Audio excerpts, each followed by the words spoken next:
بالله من الشيطان الرجيم.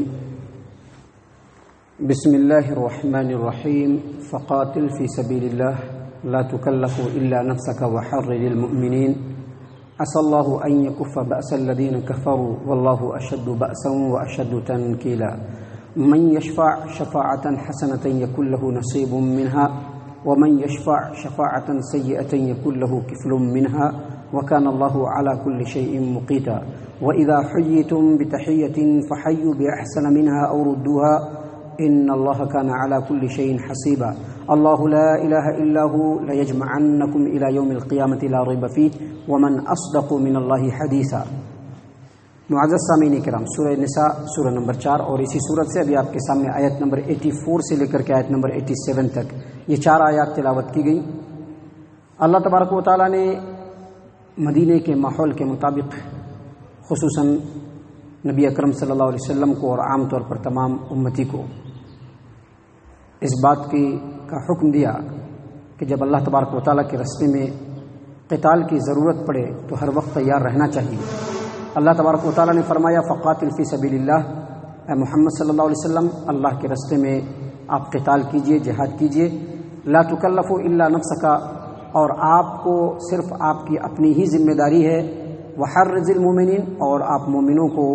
قتال اور جہاد کے اوپر ابھارتے رہیے. عسى اللہ ان یکف بأس الذین کفروا، ممکن ہے کہ اللہ تبارک و تعالیٰ اس طرح سے کافروں کے لڑائی کو روک دے گا. واللہ اشد بأسا، اور اللہ تبارک و تعالیٰ لڑائی کرنے کے اعتبار سے بڑا سخت ہے. وہ اشد تنکیلا، اور اللہ تبارک و تعالیٰ عذاب دینے کے اعتبار سے بھی بڑا سخت ہے. معزز سامعین کرام، اس آیت کریمہ میں اللہ تبارک و تعالیٰ نے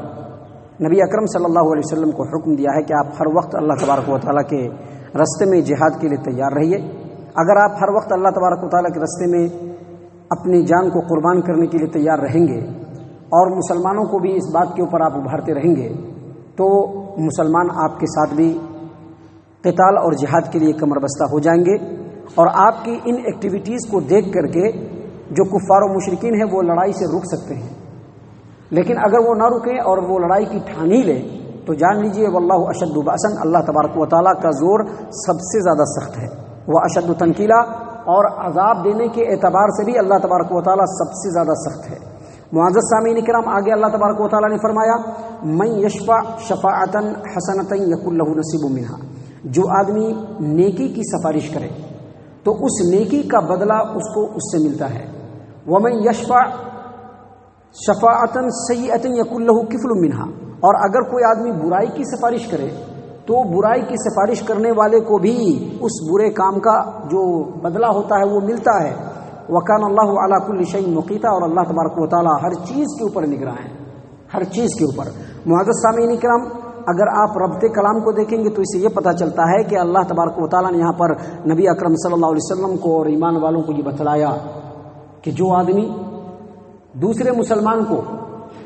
جہاد پر، یعنی اچھی چیز کا مطلب جہاد پر ابھارے گا تو جو جہاد کرنے کے لیے جائے گا اس کا اجر و ثواب اس ابھارنے والے کو بھی اور سفارش کرنے والے کو بھی ملے گا. اور اگر منافقین مومنوں کی جہاد سے حوصلہ شکنی کریں گے تو جہاد سے رکنے والے کا گناہ اس آدمی کے اوپر بھی پڑے گا. لیکن یہ آیت جو ہے اس کا جو مفہوم ہے وہ عام ہے، اور حافظ ابن کثیر رحمہ اللہ نے اس کے بارے میں لکھا ہے کہ جو آدمی کسی بھی اچھی چیز کی سفارش کرتا ہے، کسی بھی اچھی چیز کی جس کے بدلے میں خیر و بھلائی لوگوں کے سامنے آتی ہے، تو اس خیر و بھلائی کا اجر و ثواب اس سفارش کرنے والے کو بھی ملے گا. لیکن اگر کوئی آدمی برائی کی سفارش کرے، برائی پر لوگوں کو اکسائے، تو اس برے کام کا عذاب اس آدمی کو سفارش کرنے والے کو بھی ملے گا. یہی وجہ ہے کہ پیارے رسول صلی اللہ علیہ وسلم کے پاس کوئی اگر کچھ پوچھنے کے لیے آتا، جیسا کہ صحیح البخاری کتاب الزکوٰۃ، صحیح مسلم کی روایت ہے کہ کتاب البر والصلہ کی، ابو موسیٰ الاشعری رضی اللہ عنہ بیان کرتے ہیں کہ نبی صلی اللہ علیہ وسلم کے پاس کوئی سائل آتا، کچھ سوال کرنے کے لیے آتا، تو نبی صلی اللہ علیہ وسلم صحابہ کرام کو کہتے کہ اس کی طرف سے سفارش کرو، اشفعوا تؤجروا، تم سفارش کرو گے تو تم کو اجر دیا جائے گا، اور تم سفارش کرو گے تو ممکن ہے کہ اللہ تبارک و تعالیٰ اپنے نبی کے زبان پر کوئی اچھی بات اور کوئی اچھا فیصلہ جاری فرما دے گا. تو اسی لیے اللہ تبارک و تعالیٰ نے یہاں پر فرمایا کہ جو آدمی اچھائی کی سفارش کرے گا تو اس اچھائی کے بدلے میں جو اجر و ثواب اچھا کام کرنے والے کو ملے گا، یہ سفارش کرنے والوں کو بھی اس کا اجر و ثواب ملے گا. اور اگر کوئی برائی کی سفارش کرے گا اور اس کے بدلے میں جو برا کام ہوگا تو اس کا جو گناہ ہوگا یہ سفارش کرنے والے پر، اکسانے والے پر بھی ملے گا۔ اور اس کے بعد اللہ تبارک و تعالیٰ نے واضح طور پر فرمایا وَكَانَ اللَّهُ عَلَىٰ كُلِّ شَيْءٍ مُقِيتًا، اللہ تبارک و تعالیٰ مقیت ہے۔ مقیت کا مطلب ہوتا ہے نگراں۔ عبداللہ ابن عباس رضی اللہ عنہما اور دیگر جو مفسرین ہیں انہوں نے مقیت کا مطلب نگراں اور نگہبان بتلایا ہے، جبکہ امام مجاہد رحمہ اللہ نے مقیت کا مطلب نگراں بھی بتلایا ہے اور محاسب بھی، یعنی انسان کی زندگی کے ایک ایک لمحے کا حساب اللہ تبارک و تعالیٰ بڑی آسانی سے لے لے گا۔ کوئی یہ نہ سمجھے کہ 60-70 سال زندہ رہ گئے، 100 سال زندہ رہ گئے، 150 سال زندہ رہ گئے، ہماری زندگی میں اتنے سال ہیں، اتنے دن ہیں، اتنے مہینے ہیں، اتنے ہفتے ہیں، اور دنوں میں اتنے سارے گھنٹے ہیں، گھنٹوں میں اتنے سارے منٹیں ہیں، منٹوں میں اتنے سارے سیکنڈ ہیں، کون پوچھنے والا ہے؟ نہیں، دنیا میں جتنے بھی انسان ہیں ان کی زندگی کے ایک ایک لمحے کا حساب اللہ تبارک و تعالیٰ آسانی سے لے لے گا۔ معزز سامعین کرام، آگے اللہ تبارک و تعالیٰ نے مزید فرمایا وَإِذَا حُيِّيتُم بِتَحِيَّةٍ فَحَيُّوا بِأَحْسَنَ مِنْهَا أَوْ رُدُّوهَا، اگر کوئی آدمی تم کو سلام کرے تو اس سلام کا جواب دو۔ یہ ضروری ہے کہ اگر کوئی سلام کرتا ہے تو اس کے سلام کا جواب دیا جائے، جتنا سلام کیا ہے اتنا جواب دیا جائے، یہ ضروری ہے۔ اور بہتر یہ ہے کہ اگر کسی نے السلام علیکم کہا ہے تو اس کے بدلے میں وعلیکم السلام ورحمۃ اللہ یا وعلیکم السلام ورحمۃ اللہ وبرکاتہ کہا جائے، کیونکہ اگر کوئی آدمی کسی کو سلام کرتا ہے تو گویا وہ اللہ تبارک و تعالیٰ سے اس کے لیے سلامتی کی دعا کرتا ہے۔ ابھی ہمارے یہاں کیا انٹینشن نہیں فلاں سلام کرنا، ہمیں بعد میں اس کا جواب دیتی۔ جو سلام کرتا ہے وہ دراصل اللہ تبارک و تعالیٰ سے اپنے بھائی کے لیے دعا کرتا ہے، تو سلام کرنے والا تو بہتر ہے ہی، لیکن اگر کوئی سلام کرتا ہے اور سلام کا جواب نہیں دیا جاتا ہے تو وہ بہت بڑا مجرم ہے۔ اللہ تبارک و تعالیٰ نے کیا فرمایا وَإِذَا حُيِّيتُم بِتَحِيَّةٍ فَحَيُّوا بِأَحْسَنَ مِنْهَا أَوْ رُدُّوهَا، اگر کوئی تم کو سلام کہتا ہے تو تم اس کا سلام جیسا اس نے سلام کیا ہے ویسا دو یا اس سے بہتر دو،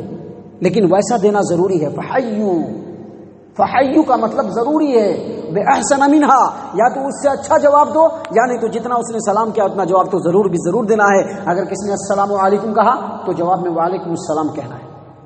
معزز سامعین کرام، یہ بہترین اسلام ہے۔ اللہ کے رسول صلی اللہ علیہ وسلم سے پوچھا گیا، صحیح البخاری کی روایت ہے، اور صحیح البخاری میں یہ روایت کئی جگہوں پر ہے کہ نبی صلی اللہ علیہ وسلم کے پاس ایک شخص آیا اور اس نے پوچھا کہ اللہ کے رسول صلی اللہ علیہ وسلم بہترین اسلام کیا ہے؟ تو کہا تطعم الطعام، لوگوں کو کھانا کھلانا، وتقرأ السلام علی من عرفت ومن لم تعرف، جس کو پہچانتے ہو اس کو بھی سلام کرو اور جس کو نہیں پہچانتے ہو اس کو بھی سلام کرو۔ سلام کرنا یہ بہت بڑی نعمت ہے اور بہت بڑا اجر و ثواب ہے۔ جامع ترمذی ابواب الاستئذان کی روایت ہے، ہمارے پیارے رسول صلی اللہ علیہ وسلم کی خدمت میں ایک آدمی آئے، مجلس جمی ہوئی تھی، اس نے کہا السلام علیکم، آپ صلی اللہ علیہ وسلم نے جواب دینے کے بعد کہا کہ اس کو 10 نیکی ملی۔ دوسرا آدمی آیا، اس نے کہا السلام علیکم ورحمۃ اللہ، اللہ کے رسول صلی اللہ علیہ وسلم نے جواب دینے کے بعد کہا کہ اس کو 20 نیکی ملی۔ تیسرے آدمی نے کہا السلام علیکم ورحمۃ اللہ وبرکاتہ، تو نبی صلی اللہ علیہ وسلم نے اس کا جواب دینے کے بعد کہا کہ اس کو 30 نیکیاں ملی۔ معزز سامعین کرام، سلام کرنے کا جو طریقہ نبی اکرم صلی اللہ علیہ وسلم نے بیان فرمایا ہے کہ اگر کوئی بھائی کسی سے ملتا ہے، ابھی سلام کیا، اب یہاں سے وہ بھائی جا کر کے باہر کھڑا ہو گیا، اوٹ آ گیا، پھر باہر بھی سلام کرنا چاہیے۔ ایک بار اوٹ آنے کے بعد پھر سے سلام کرنا ہے۔ معزز سامعین کرام، ہمارے پیارے رسول صلی اللہ علیہ وسلم نے سلام کے آداب اور طریقے بتلائے کہ جو چھوٹا ہے وہ بڑے کو سلام کرے، جو چھوٹا ہے وہ بڑے کو سلام کرے، جو چھوٹا ہے وہ بڑے کو سلام کرے، اور جو چل رہا ہے وہ بیٹھے ہوئے کو سلام کرے، اور جو سواری پہ جا رہا ہے وہ پیدل چلنے والے کو سلام کرے، اور اگر کوئی چھوٹی جماعت ہے وہ بڑی جماعت کو سلام کرے۔ ایک آدمی کا گروپ ہے 4 آدمی کا، ایک آدمی کا گروپ 10 آدمی کا ہے، تو 4 آدمی والے 10 آدمی والے کو سلام کرے، اور اگر کوئی چلا جا رہا ہے کھڑا ہوا ہے تو چلا جانے والا کھڑے والے کو سلام کرے۔ معزز سامعین کرام، یہ جو سلام ہے یہ پیارے رسول صلی اللہ علیہ وسلم کی بہت بڑی سنت ہے۔ اللہ تبارک و تعالیٰ نے مسلمانوں کے درمیان سلام کو عام کرنے کا حکم دیا ہے، اور یہ سلام مسلمانوں کے لیے ہونا چاہیے۔ اللہ کے رسول صلی اللہ علیہ وسلم نے مسلمانوں کے علاوہ دوسروں کو سلام کرنے میں پہل کرنے کے لیے نہیں کہا ہے۔ البتہ اگر کوئی سلام کر دیتا ہے تو جواب میں وعلیکم کہنا ہے بس۔ اگر کوئی بھی آپ کو سلام کر دے، کوئی بھی مشرک کی چاہے کوئی بھی کیٹیگری ہو، چاہے وہ کوئی بھی مشرک ہو، ادھر کا مشرک ہو یا ادھر کا مشرک ہو، یہ نہیں ادھر کا مشرک اس کے اندر لال کا پر نہیں لگا ہوا ہے، اب یہ نہیں ادھر کا مشرک سمجھ رہے ہیں نا، جو ہمارے لوگوں کے درمیان جو مشرک ہے، یہ ان مشرکوں میں کوئی لال کا پر نہیں لگا ہوا ہے، کوئی ہیرے موتی نہیں لگے ہوئے ہیں کہ ان کو جو ہے نا لے لیا جائے اور دوسرے مشرکوں کو چھوڑ دیا جائے، نہیں، کوئی بھی مشرک ہو ان کو سلام کرنے میں پہل نہیں کرنا ہے، اور اگر وہ سلام کرے تو جواب میں ان کو وعلیکم کہنا ہے، اونلی وعلیکم بس۔ معزز سامعین کرام، اس لیے ہمارے پیارے رسول صلی اللہ علیہ وسلم کے اوپر جو آیت نازل ہوئی اس میں اللہ تبارک و تعالیٰ نے فرمایا وَإِذَا حُيِّيتُم بِتَحِيَّةٍ فَحَيُّوا بِأَحْسَنَ مِنْهَا أَوْ رُدُّوهَا، جب تم میں سے کوئی کسی کو سلام کرے تو بہتر یہ ہے کہ اس سے اچھے انداز میں اس کا جواب دے، یا نہیں تو جتنا اس نے سلام کیا ہے اس کا جواب ضرور دے۔ ان اللہ کان علی کل شیء حسیبا، اور بے شک اللہ تبارک و تعالی ہر چیز کا حساب لینے کے لیے ہر وقت تیار ہے۔ اللہ لا الہ الا ہو، اللہ ہی کی وہ ذات گرامی ہے جس کے علاوہ کوئی عبادت کے لائق نہیں۔ لیجمعنکم الی یوم القیامۃ لا ریب فیہ، اور وہ اللہ تبارک و تعالی البتہ ضرور بھی ضرور تم تمام لوگوں کو قیامت کے دن، اس قیامت کے دن جمع فرمائے گا جس میں کوئی شک نہیں۔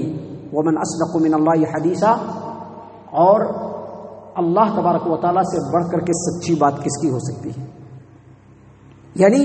اللہ تبارک و تعالیٰ کی جو سب سے سچی بات ہے وہ پوری کی پوری بات اس کی سچی ہے، اور یہاں پر جو جس سچی بات کے بارے میں اللہ تبارک و تعالیٰ نے فرمایا ہے وہ خصوصاً دو ہیں۔ پہلی بات یہ